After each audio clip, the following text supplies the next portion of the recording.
Thank you very much. I love having a microphone. So, I'm Az. So when I was 18, I had to make the decision whether to do fine art or medicine. I got into both, and I decided the day before to do medicine, much to my parents' relief.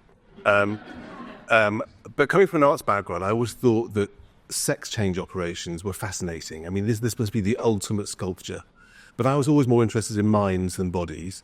And my first job it was in plastic surgery. I helped do the sex change operations. I thought, okay, what's happening to their heads? No one's changing their heads. And I went to psychiatry, no one was thinking about it. Then I went to the Portman Clinic, where I trained and worked in forensic psychotherapy. And that was where I developed the specialist UK-wide NHS, the only one that's ever been, and there hasn't been one since, adult gender dysphoria psychotherapy service. So anybody could come for therapy. I did individual and group therapy, and I learnt loads from doing it for the 12 years that I was running it. Sorry, yes? Is that better? Yeah.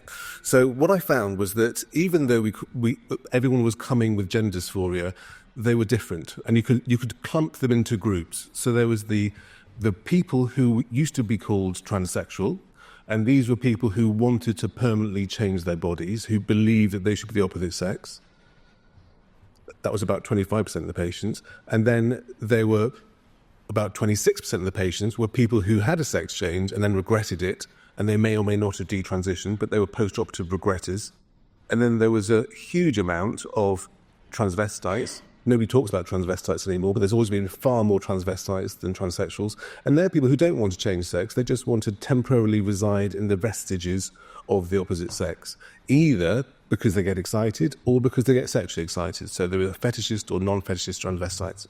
And then there was the autogynephiles, AGP, which often gender-critical people confuse for transvestites, but they're men who get sexually excited by the fantasy of having a vagina and breasts. And there was a very small number, about 5%. And whilst I was there, I also spent a couple of days a week in the TAVI GID service.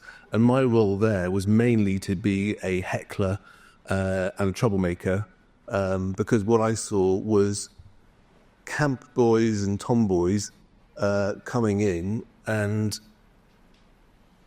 being trans. And I said to the director at the time, isn't what you're doing mad? Because these kids these are 4 or 5 year olds. Aren't they just going to end up being gay boys and lesbians, or just neither?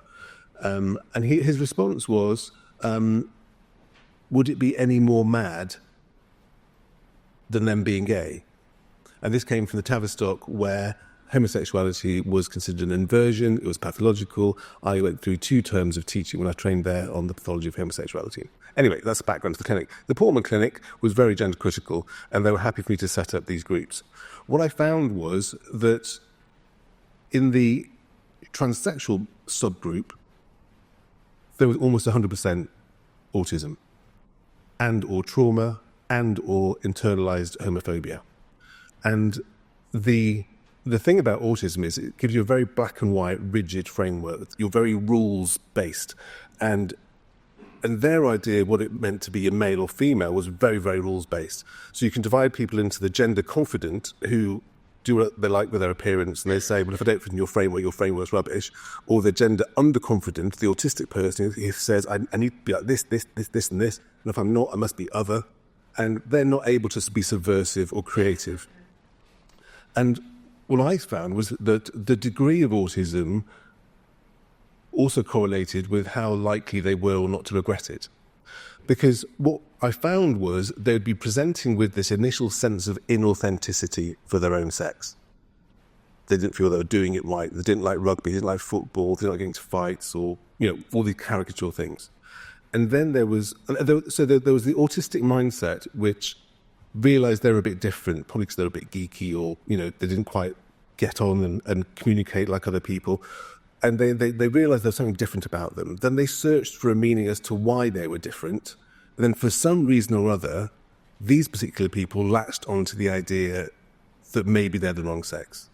And then, a bit like me in my maths A level, they came to this conclusion which made sense to them, but that was incorrect. And they latched onto it. And the thing about the autistic mind is that when they're certain of something, they're certain of it. And if you don't agree with them, then you hate them. And I know what I know. This is what I need to do. And they pursue that. And so there's a sense of inauthenticity about themselves. Then there's this fantasized, idealized solution of the trans self. And then there's the sex change. Then there's a period of transgender euphoria. And then, depending on the degree of autism, there was then a realization that it wasn't everything they made out to be.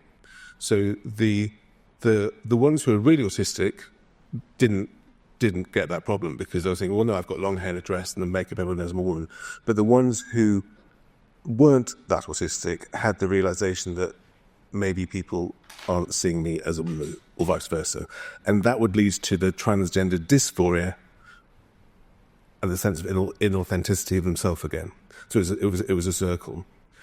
I did both individual and group therapy because I was trained in individual psychotherapy and I'm a group analyst.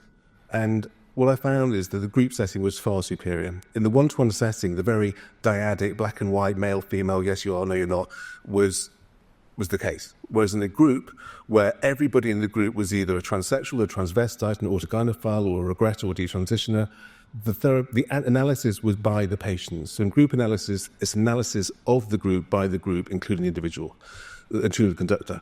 So it wasn't just smarty pants me saying this, that, and the other. It was each other. So they would say, "Hang on, you sound just like me, but you sound completely mad," and that was fine coming from them. And the post-operative regretter or the detransition would say, "Look, you sounded just like I sounded 10 years ago." So they were able to do it that way, and it was wonderful. And they could stay in the group as long as they wanted. I saw some people every week for 10 years. And that's how well I knew them. They tended to get better after about a year, but they just like being in the group.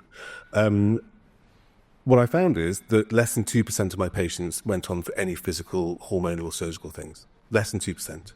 Because once they'd realised that this solution they had wasn't really a solution, but it was a proxy solution for something else underlying which they were escaping from, and once they dealt with that, then everything was okay. Remember to flash the cards at me if I'm going on too long. Minutes, yes. 2 minutes, okay, fine. What time do you do minutes? So there's a definite link with autism, trauma, internalized homophobia. Like I said, I'm the only psychiatrist in psychotherapy who offered this for gender dysphoria. It doesn't exist at the moment. I think that's what people need. All my regretters said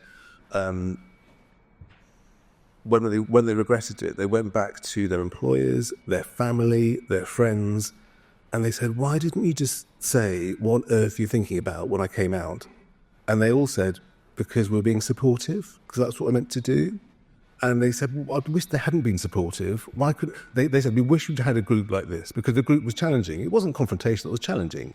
So when someone said, "Oh, I feel like a woman," the group said, "What does that feel like?" That's not a feeling state. Like, feelings are happy, sad, irritated, angry. There's no feeling of being a woman. So the problem is when people say that they are the wrong sex, absolutely nobody says, "How do you know? How do you get there?" And my therapy was just basically trying to get them to show you that they're working through as to how they got there. Because in the hundreds of patients I saw over the years, not a single patient was able to accurately convince me or anyone else as to what it was to be a man or woman. They would only ever describe external characteristics, like I like long hair, I like the dresses, I like cooking, I'm emotional, I like playing with boys. It was always nonsense. So I actually think there's no such thing as trans. I think it's a proxy solution for something else. And I think the medical profession has invented something but I treated adults. So with adults, I thought, well, they can do what they want, they're adults. All I want to do is help you think. I don't want to convince you to do something or not to do something. You can do what you want. I just want you to think. You can do whatever you want, just think about it first. And so if I was there trying to convince them not to do something, it wouldn't be helpful. It had to be neutral. That's why I can't imagine working with kids, because I would know in my head that I really wouldn't want them to do that. But with adults, I thought, well, as long as you spend time thinking about it, then decide, but then they invariably didn't. Thanks.